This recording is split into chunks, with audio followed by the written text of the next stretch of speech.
సాక్ష్యాలు లేకుండా అతని మీద బనాయించిన కేసుల గురించి, ఆధారాలు లేకుండా అతని మీద ఇచ్చిన రిపోర్టుల గురించి, రుజువులు లేకుండా అతను చేసిన పనుల గురించి ఇందులో అన్ని వివరాలు ఉన్నాయి. Okay sir. నీ ఉద్యోగాన్ని, నీ కర్తవ్యాన్ని, నీ బాధ్యతను దృష్టిలో ఉంచుకొని సాక్ష్యాధారాలతో అతన్ని అరెస్ట్ చేస్తామని ఆశిస్తున్నాను. ఈ బాధ్యత నిర్వర్తించడంలో అవసరమైతే నా ప్రాణాలు సైతం లెక్క చేయనని ప్రమాణం చేస్తున్నాను sir. Best of thank you sir.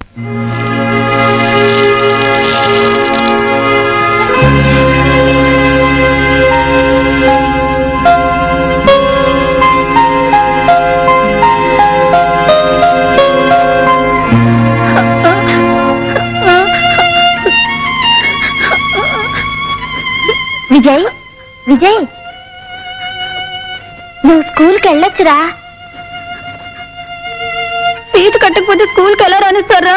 Vijay, నీ ఫీజు కట్టేశాను రా. రాము, నీ ఫీజు కట్టకుండా నా ఫీజు. విజయ్, నువ్వు బాగా చదువుకొని పెద్ద ఆఫీసర్ అవ్వాలరా. రాము,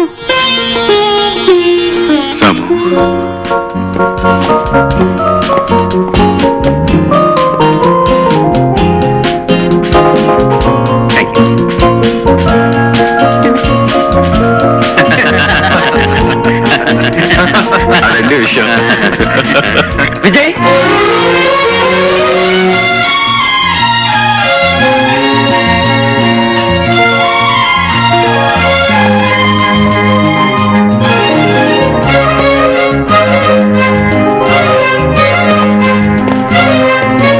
రాము, విజయ్, రాము, విజయ్, రాము, విజయ్, రాము.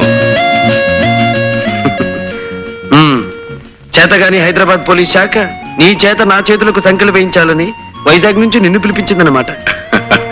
ఆ విషయం నీకెలా తెలుసు? చట్టం నేరం కలిసి ఆడే ఈ చదరంగంలో మేం వేయబోయే ఎత్తు పోలీసులకి, పోలీసులు వేయబోయే ఎత్తు మాకు ముందుగానే తెలియడం మామూలే విజయ్. రాము, నా జీవితంలో ఎవరి వలన దేని వలన ఎదురుకాని కఠిన పరీక్ష ఇప్పుడు నీ వల్ల నాకు ఎదురవుతోంది. అవును, ఈ విజయ్ జీవితంలో స్నేహం చేసింది పేదరికంతో, చదువు సంఖ్యలతో, వృత్తి ధర్మంతో, ప్రాణానికి ప్రాణమైన ఈ పరశురాంతో. వీటిలో ఏ స్నేహం పెట్టని పరీక్ష ఇప్పుడు నీ స్నేహం నాకు పెడుతోంది పరశురాం. వ్యక్తిగతంగా నిన్ను కలుసుకున్నందుకు పొంగిపోయే నా మనసు వృత్తిపరంగా నిన్ను కలవాల్సిన రోజు తలుచుకుని కృంగిపోతోంది. మై డియర్ విజయ్, ఊహించని మలుపులు తిరగడమే జీవితానికి ఉన్న ప్రత్యేకత.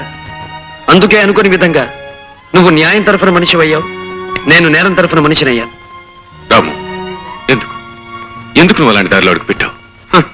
విధి, పరిస్థితులు, పాపిష్టి మనుషులు కలిసి పగబట్టినప్పుడు మనిషి తప్పనిసరిగా తప్పటడుగు వేయాల్సిన పరిస్థితి వస్తుంది. అలా ఒకసారి వేసిన అడుగు అతన్ని సంఘం నుంచి, చట్టం నుంచి, ఆత్మీయుల నుంచి, అనుబంధం నుంచి దూరంగా తీసుకువెళ్ళిపోతుంది. పద్మవ్యూహంలో అడుగుపెట్టిన అభిమన్యుడిలా పోరాటం తప్ప వెనక్కి వచ్చే అవకాశమే నాకు లేదు విజయ్. రాము, నువ్వు వెళ్లే దారిలో నువ్వు చేరే గమ్యం ఏమిటో నీకు తెలుసా? ఈ కత్తుల బాటలోకి అడుగు పెట్టిన రోజునే తెలుసు, సంఖ్యలు, చెరసాల నా కోసం ఎదురు చూస్తూ ఉంటాయని. అంతేకాదు, నీకు ఆ సంఖ్యలు వేయాల్సిన వాడిని నేనే కావచ్చు. అంతకంటే నాకు ఆనందమేముంది, అదృష్టమేముంది? నాకు సంఖ్యలు తగిలించినందుకు ప్రభుత్వం నీకు బంగారు పథకం తగిలించిన రోజు అందరికంటే ఆనందించేవాడిని నేనే విజయ్, నేనే. కానీ ఆ రోజు అందరికంటే ఎక్కువ కుమిలిపోయేవాడిని నేనే రాము. ఎందుకో తెలుసా? పసితనంలో నాకంటే చిన్నవాడివైన నువ్వు బరువులు మోసి, బళ్ళు తోసి, రూపాయి రూపాయి పోగు చేసి నా పరీక్షలకు ఫీజు కట్టి నన్ను చదివించావు. ఆనాటి నీ కష్టమే ఈ రోజు నా కాకి యూనిఫామ్ కట్టబెట్టింది. ఆ రోజు నీ శ్రమే ఈ రోజు నన్ను ఇంత ఆఫీసర్ని చేసింది. నేను నువ్వు వెలిగించిన దీపాన్ని రాము, నువ్వు వెలిగించిన దీపాన్ని. అందుకే నీ మీద నాకు స్వాతంత్రం ఉందని నమ్ముతూ నిన్నొక మాట అడుగుతా విజయ్. అదేమిటో తెలుసా? నా కష్టంతో నీకు కానుకగా అందించిన వృత్తికి, ఉద్యోగానికి ఏనాడు నువ్వు అన్యాయం చేయకూడదు. అంతేకాదు, ఏ సమస్య వచ్చినా, ఏ పరీక్ష వచ్చినా నీ బాధ్యతను నువ్వు నిర్వర్తించాలి. అలానే నాకు మాటి విజయ్, మాటి. తప్పకుండా నీకిచ్చిన ఈ మాట నిలబెట్టుకుంటాను. లక్ష్మి, ఈ రోజు నాకెంతో ఆనందంగా ఉంది. ఎందుకో తెలుసా? ఎన్నో ఏళ్ల క్రితం దూరమైన నా ఆప్తమిత్రుడిని మళ్ళీ ఈ రోజు కలుసుకోగలిగాను. ఇంకేమండి, ఈ ఆనంద సమయంలో మీరు ఎంత టిఫిన్ అయినా ఒకటి చాలు, ఒకటి చాలు. ఎవరండి అతను? ఈ రోజు మనం ఇంత తిండి తింటున్నామంటే అందుకు కారణం ఆ మనిషి లక్ష్మి.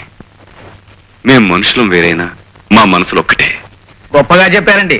నాకు మనిషి మనసు ఒకటే టైపు ఎవడైనా ఈ పాటికి దొరుకుంటే బాబు స్నేహం చేసేసి ఉండేవాడిని. అసలు స్నేహం అంటే బాబు, డింబు, నీకు ముందు తెలియాల్సింది స్నేహం అంటే ఏమిటో కాదు, చట్నీ అంటే ఏమిటో తెలియాలి. కొబ్బరి పచ్చడి చేసే విధానం ఇదేనా? ఇదో విధానం అమ్మా, ఇంకా 2-3 విధానాలు ఉన్నాయమ్మా. నిదానంగా చేసి తినిపిస్తానమ్మా. అసలు కొబ్బరి చట్నీ ఎన్ని విధాలుగా చేయవచ్చు? నువ్వు కబుర్లు కట్టి పెట్టి ఇందాక నేను ఇచ్చి లిస్ట్ తీసుకొని బజార్కెళ్ళి సామాన్ తీసురా. వెళ్ళు. అలాగే అమ్మా. ఆ ఉపాహారంలో ఉప్పు కారం ఎక్కువైనాయని వదిలేయకండి, అవి పెడుతున్నా. దుఃఖమ్మా ఇంకో 2 దోశలే. వచ్చావా మావా? ఏమిటే నన్ను చూడగానే నీ మొహం స్పెషల్ దోశ ఎంత అయిపోయింది? అవతటి మరి నీ మీద మనసు పెట్టుకున్న దాన్ని నిన్నే మనవాడాలనుకున్న దాన్ని. అవునవును, మనం జీవితాంతం క్షణము అట్ల కాడలాగా కలిసి ఉండవలసిన వాళ్ళం. ఏది 2 దోశలు పడాయి. తిను మావా. మావా, నన్ను కట్టుకుంటే నా దోస్త్ తింటూ నాతో ఉంటూ బతుకంతా చక్కగా గడపొచ్చు. అరంగుళం మందాన 6 అంగుళాల కైవారం ఉన్న నీ దోశకు అలవాటు పడ్డవాడిని నిన్నుగాక ఇంకెవరిని చేసుకుంటానే. మనం తొందరగా మనవాడేయాలి మావా, లేకపోతే నా కాడికి దోసుకొచ్చిన పెత్తి అదవా దొంగ సూపు చూస్తున్నాడు. ఏంటి ఆకలితో వచ్చిన వాళ్ళు దేని సుత్తారో తెలియదేటి. అయితే మనం అర్జెంట్ గా మనవాడేయాలి, మన దోశను మనం కాపాడుకోవాలి. అయితే మావా దోశను లాగి చెయ్యి. నీ అమ్మ చెమ్మ చెక్క. వ్యవహారం కాస్త కష్టమైందే కానీ ఫలితం గురించి ఆలోచిస్తుంటే మనసు పరమ ఉత్సాహంగా ఉంది మస్తా. పరశురాంకి సంబంధించిన సరుకు మీద చేయి వేస్తే చాలా ప్రమాదం అనుకుంటాను జాకీ సాబ్. కొడితే ఏనుగు కుంభస్థలాన్ని కొట్టాలి, కొడితే పరశురాం సరుకునే పట్టాలి. నీ అమ్మ చెమ్మ చెక్క. ఆ సరుకు ఎక్కడ దిగుతోంది?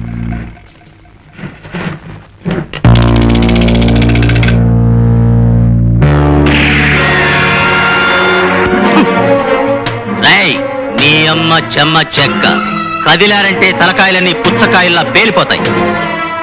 రై పీటర్ బాస్, ఆ మిగిలిన సరుకంతా లారీలో లోడ్ చేయించి మన స్థావరానికి చేర్పించు.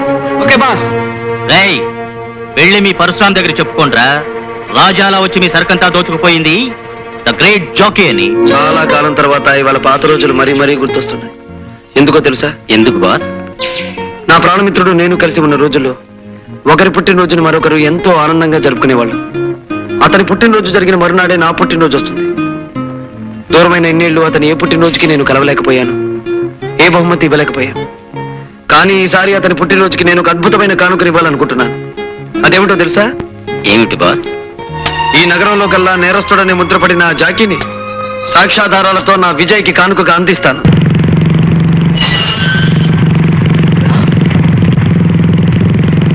ఇన్స్పెక్టర్ వస్తాడు.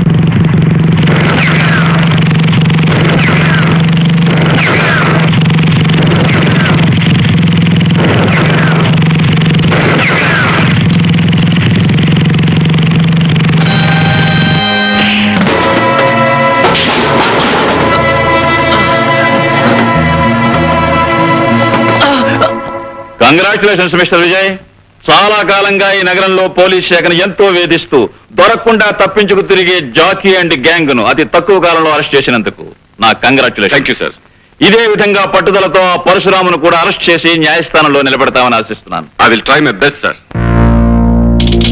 నీ అమ్మ చెమ్మ చెక్క. నువ్వు చెప్తున్నది నిజమేనా మస్తాన్? అల్లాకి కసం జాకీ సాబ్, ఆ పరశురాం విజయ్ గాడు ఇద్దరు పెద్ద దోస్తీలు. ఆ పరశురాం గాడే విజయ్కు బహుమతిగా నిన్ను పట్టించాడు. నీ అమ్మ చెమ్మ చెక్క. నేను వాళ్ళిద్దరి శవాలు కళ్ళ చూసే వరకు కళ్ళు ముయ్యను మస్తాన్, కళ్ళు ముయ్యను.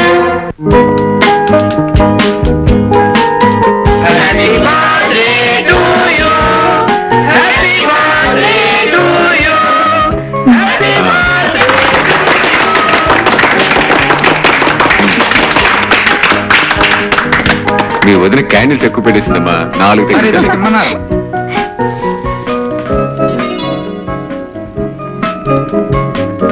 ఎక్కడున్నారు? పద. Hi hi Ramu. Vijay, many happy returns of the day. Thanks రా. Thank you very much. సరే, హాల్లోకి రాకుండా ఎక్కడేం చేస్తున్నావు? కమా. వద్దు విజయ్, వద్దు.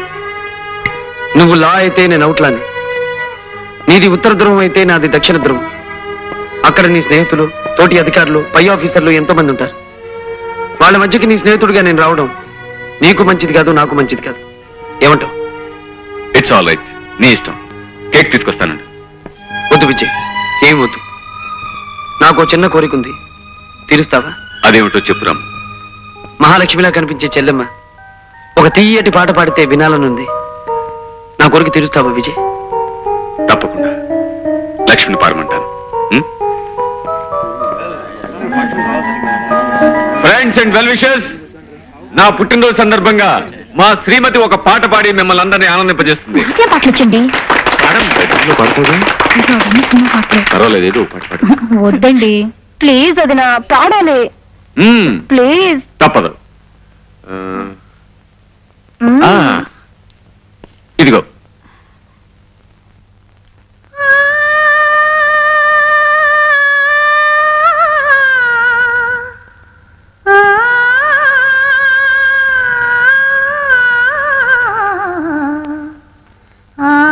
రాధ, అప్పటి నువ్వు ఇప్పటికీ నా కళ్ళకి కట్టినట్టే కనిపిస్తున్నావు.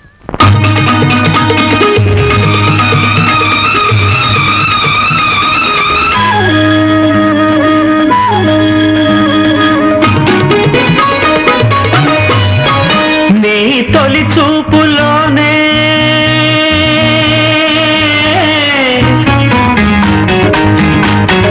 ప్రేమకి పెళ్లికి బంతెన వేసిన శుభలేఖలే చూసుకోనా, వాలిన సందెల బలపుల కుంకుమ తిలకాలుగా దిద్దుకోనా, నీ ఎదలో నా ఎదనే శారదవై అనురాగాలుగా మీటు వేడా